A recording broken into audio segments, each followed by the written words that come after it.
מה נשמע אנשים?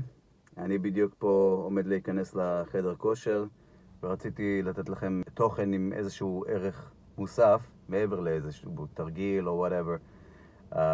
הסרטון הזה בעצם מיועד לכל אלה שהפסיקו ללכת לחדר כושר באיזשהו שלב ושקשה להם לחזור למסלול, שקשה להם למחול לעצמם על זה שהם כאילו נכשלו.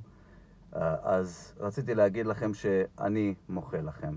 לא בגלל שאני מישהו מיוחד, אני לא אלוהים, אבל לפעמים קשה להגיד את זה לעצמך, והאפקט הוא אותו אפקט. זה לכאלה שצריכים לשמוע את זה, שהם יכולים, שהטיימר מתאפס, והם יכולים לחזור לעניינים ולתת לזה another go.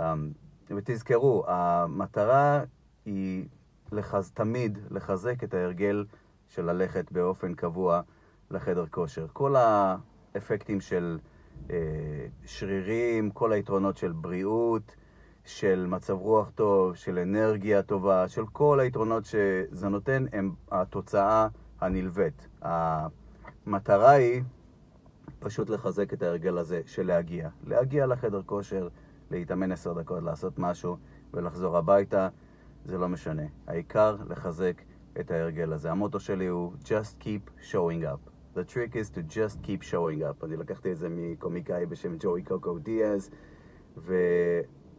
ושזאת תהיה המטרה שלכם. כל העניינים האחרים יבואו מעצמם, אוקיי? אז אתם יכולים, תחזרו לעניינים. יאללה, ביי.